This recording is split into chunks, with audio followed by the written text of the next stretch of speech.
সবাইকে ওয়েলকাম করছি আমার রান্নার চ্যানেল জ্যোতিষ হেসেলে। আজ আমি ঝটপট তৈরি করা যায় এমন একটি ডেজার্ট আপনাদের সাথে শেয়ার করব। আজ আমি আপনাদের সাথে ক্যারামেল পুডিং কিভাবে সহজেই তৈরি করা যায় সেটা শেয়ার করব। আর এই পুডিংটা আমি তৈরি করব গুঁড়ো দুধ দিয়ে। তাহলে চলুন আমার সাথে দেখে নিন কিভাবে পাউডার মিল্ক দিয়ে কম সময়ে ঝটপট তৈরি করে নিতে পারবেন ক্যারামেল পুডিং। ক্যারামেল পুডিং তৈরি করার জন্য আমি হাফ লিটার পানি নিয়ে নিয়েছি। এই হাফ লিটার পানিতে আমি মেজারমেন্ট কাপের 1 কাপ পরিমাণে গুঁড়ো দুধ ইউজ করব। অবশ্যই খেয়াল রাখবেন গুঁড়ো দুধের পরিমাণ যেন 1 কাপের কোনোভাবেই কম হয় না, বরং যদি চান একটু বেশি করে নিতে পারেন। গুঁড়ো দুধটা পানির সাথে দিয়ে ভালোভাবে মিশিয়ে নিব, যাতে কোনোভাবেই গুঁড়ো দুধের দানাগুলো না থেকে যায়। যদি কেউ গুঁড়ো দুধ দিয়ে পুডিংটা তৈরি না করে লিকুইড দুধ দিয়ে করতে চান, সেক্ষেত্রে 1 লিটার দুধ জাল করে হাফ লিটারে নিয়ে আসবেন। কুসুম গরম পানিতে দুধটা ভালো করে মেশানোর পরে আমি সাইড করে রেখে দিব এবং এটা ঠান্ডা হতে হতে আমি পুডিংয়ের ক্যারামেলটা তৈরি করে নিব। সবসময় খেয়াল রাখবেন পুডিংয়ে কখনোই গরম দুধটা ব্যবহার করবেন না, কারণ ডিম এবং গরম দুধ একসাথে দিলে পুডিংটা কখনোই তৈরি করা সম্ভব হবে না।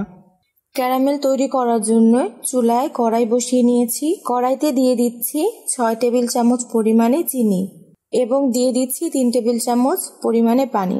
আমি পুডিংয়ে ক্যারামেলটা একটু বেশি পরিমাণে রাখছি।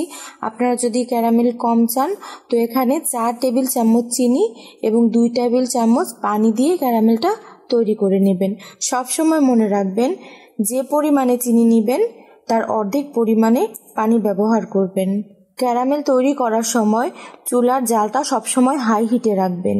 ক্যারামেল তৈরি করার সময় অনবরত নাড়তে থাকবেন, তাহলে ক্যারামেলের রঙটা অনেক সুন্দর আসবে।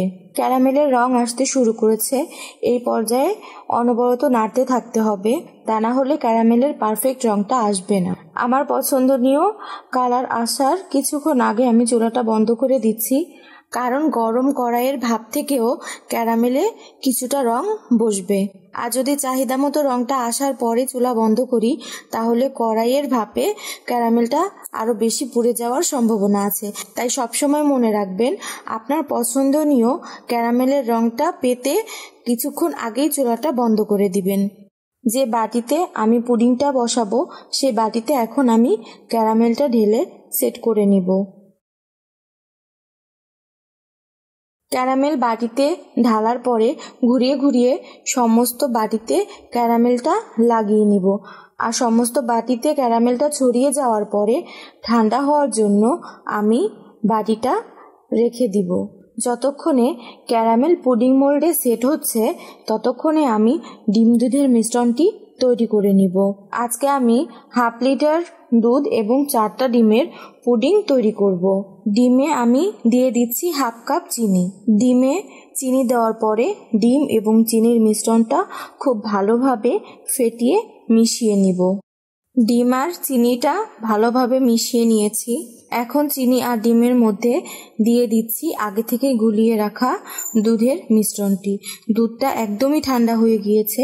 আপনারাও দুধটা ডিমের সাথে অ্যাড করার পূর্বে দুধ ঠান্ডা কিনা গরম খুব ভালোভাবে চেক করে নেবেন। গরম দুধ যদি ডিমে অ্যাড করা হয় তাহলে কিন্তু ডিমটা ফেটে যাবে। ডিম, চিনি এবং দুধের মিশ্রণটি ভালোভাবে মিশিয়ে নেওয়ার পরে আমি দিয়ে দিচ্ছি 1 চা চামচ ভ্যানিলা এসেন্স।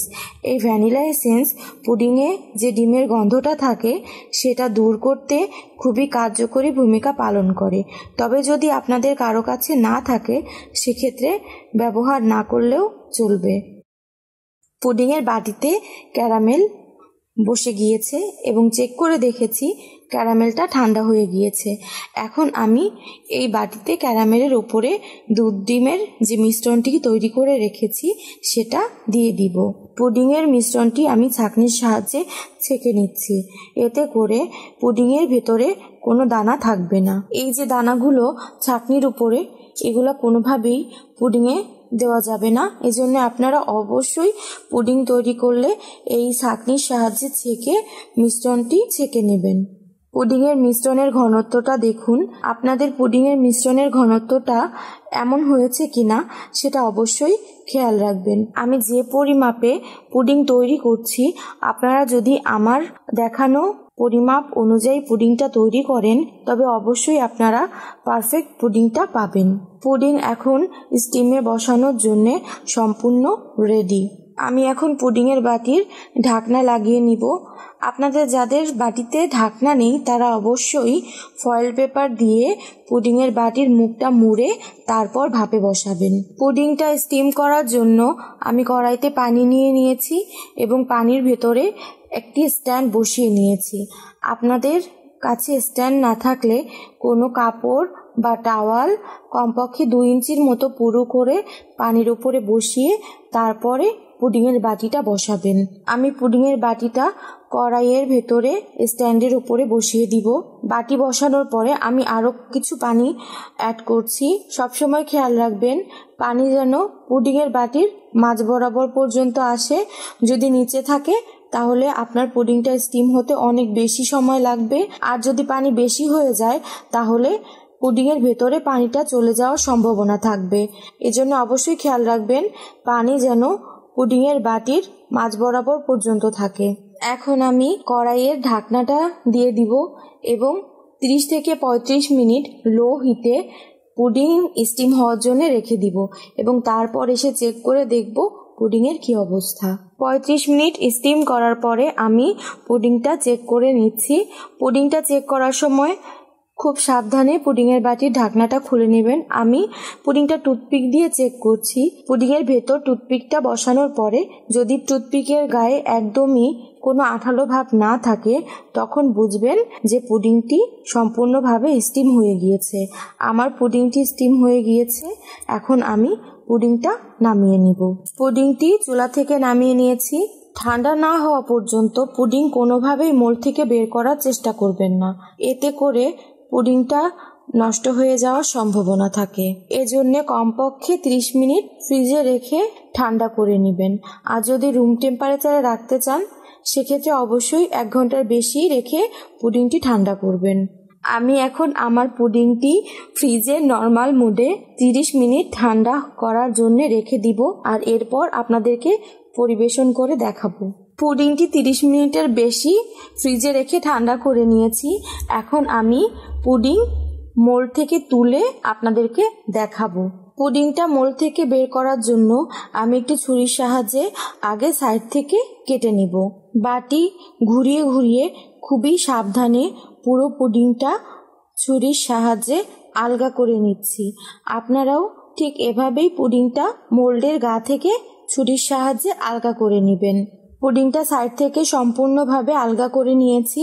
এখন আমি একটি প্লেটে পুডিংটা ঢেলে নিব। এজন্য বাটির উপরে প্লেট দিয়ে তারপর প্লেটের উপরে আমি পুডিংয়ের বাটিটা উল্টে নিব। এই কাজটি খুবই সাবধানে এবং ধীরে সুস্থে করবেন। আমার ছেলেদের কিন্তু পুডিং খুবই পছন্দ হয়েছে। তৈরি হয়ে গেল ঝটপট গুঁড়ো দুধের ক্যারামেল পুডিং।